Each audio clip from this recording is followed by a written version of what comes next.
Қайырлы күн баршаңызға, қалайсыздар? Зұлқымардың асханасына қош келдіңіздер. Бүгін сіздермен осындай жеңіл әрі дәмді, пайдалы брокколи мен цветной капустадан жасалынатын салат рецептімен бөлісемін. Менімен бірге дайындап көріңіздер. Парақшама тіркеліп кетуді ұмытпаңыздар. Бізге бұл жерде қажетті заттар: цветной капуста керек болады, брокколи, зелень, помидор, огурцы және де чеснок керек болады. Енді алдымен бірінші очередті кастрюлькамызға су құйып қайнатып аламыз. Оның арасында брокколимізді осылай астындағы түбінен тазалап бөлектерге бөліп аламыз. Көптеу салсаңыздар да болады. Мен осындай салдым. Қайнап тұрған ыстық суымызға жаңағы бөліп алған брокколиларымызды салып 3-4 минут ыстық суда ұстап қайнатып аламыз. Қатты былшылдап қайнап кетпесін, қатты езіліп кетеді. Енді цветной капустамызды тазалап, жақсылап әдемілеп бөлектерге бөліп аламыз. Онда бұл бізде брокколиға қарағанда қаттылау болады, сондықтан кішілеу сәл майдалау етіп турасаңыздар болады.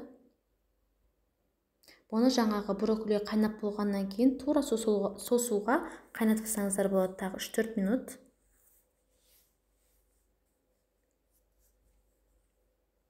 Ендігі кезек бізде помидор огурчыларымызды тазалап аламыз. Содан кейін барып бұларды әдемілеп турап аламыз, бірдей етіп. Мен осылай қиғаштап етіп турадым. Осымен әдемі көрінеді салат. Сіздер өздеріңіз қалауларыңызша тағы да турасаңыздар болады. Бұл жерде 3 огурцы турап жатырмын. Егер көптеу салам десеңіздер, помидор огурчиді көбейтсеңіз болады. Осылай қиғаштап етіп турап ыдысымызға салып аламыз. Енді помидорымызды тазалап турап аламыз. Онда помидор көптеу болса салатта дәмді болады. Оны да міне осылай видеода көргендей етіп турап аламыз.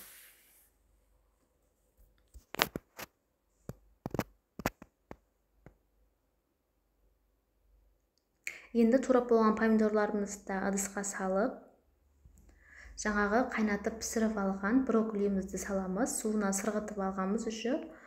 Оның артынан жаңағы цветной капустамызды саламыз. Енді 2-3 түс чеснок саламыз.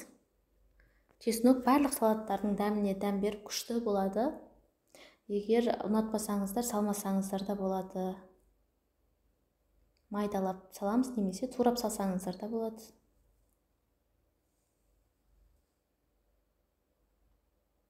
Енді ішіне паприка салсаңыздар болады, қызыл болып әдемі болып шығады, бірақ мен паприка салған жоқпын.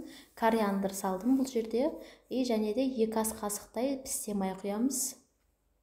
Енді 2 ас қасық соевый соус құямыз. Соевый соуспен салатымыздың дәмі күшті, керемет болып шығады. Иісі де барлығы. Тұз саламыз. Тұз салған жерім көрінбей қалыпты бұл жерде. Тұзымыз салып, жаймендеп араластырамыз. Қатты араластырған кезде бізде езіліп кетпесін, соның үшін легкий жай араластырып аламыз. Араластырып болғаннан кейін 1 сағат, 2 сағатқа холодильникке сап қойсақ болады. Дәмі, тұздар барлығы салатқа сіңіп әдемі болып тұрады. Иісі де күшті болып, міне біздің салатымыз дайын. Бізде бұл жерде 2-3 тәрлікке шығады осы рецептпен. Егер сіздер қонақ келгенге немесе жиындарға жасайын десеңіздер, осы рецептпен көбейтіріп жасасаңыздар болады.